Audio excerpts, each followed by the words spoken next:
Izimpawu zokuthula komsindo kubalandeli beKaizer Chiefs ziyanda ngaphambi komdlalo omqoka. ngoLwesithathu izobhekana nesivivinyo esibalulekile sokuhlungela isicoco seBetway Premiership uma isibhekene neMamelodi Sundowns eFNB Stadium.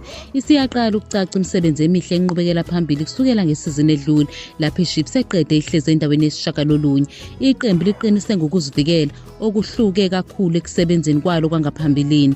uEden McCarthy ubonakala engumdlali othembekile ovikele enkabeni noAnaso Miguel, kanti umdlalo omusha usanda kusayina uThabiso Monyane naye uhlaba umxhwele. Leli qembu seligcina ama-clean sheet amathathu emidlalweni emithathu kule sizini, okuyithathe imidlalo engu-16 ukuthi ikufeze ngesizini edlule. Yize besadinga ukukhuphula izinga, iChiefs sikwazile ukuyinqoba yomthathu imidlalo yayo yokuvula yePremiership. Ngesizini ka-2014-2015 bagcina ukunqoba iligi ngaphansi kwaStuart Best. Iphini lomqeqeshi weChiefs uKhalil Ben Yusuf alikuchitha ukuthi kwaba nomphumela ofanayo ngesizini edlule. Uveza ukuthi iqembu kulesizini lizibekela ama-goals aziwa ngabadlali nethimba lezobuchwepheshe kuphela. Uthe iChiefs ingelinye lamaqembu amakhulu eNingizimu Afrika futhi uma bedlalela iligi basuke bedlalela ukunqoba kuphela.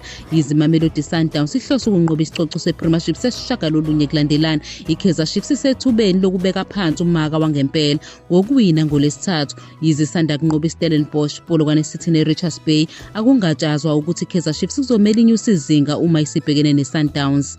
Kusekuningi okufanele kwenziwe kuvuma iphini lomqeqeshi, kodwa kuze kube manje sijabule ngamaphesenti angu-60 kuya kwangu-70. Wengeze ngokuthi abadlali abasha bazonikeza izixazululo eziningi futhi basize iqembu lakhe amathuba engeziwe okushaya amagoli. iKaizer Chiefs sifaka abadlali abasha eqenjini layo okuhlanganisa noNkanyiso Shinga odlala emuva kwesokunxele, umdlali wasesiswini uEthan Cheslet nomgadi uFabio da Silva, bonke asebevunyelwe ukudlala. Baphinde basayinisa umdlali wasemuva uAsanele Velebayi, umgadi uIteosai Godaro nomgadi uLuke Batman. Kuzobonakala ukuthi bangaki kulaba abasha abasayinisiwe abazodlala kumdlalo neSundowns. Omunye kulindeleke ukuthi abe khona umqeqeshi uNasruddin Nabi, okudingeka ukuthi aphuthume abuyele eTunisia ngemva kokuba unkosikazi wakhe ebandakanyeke engozini yomgwaqo.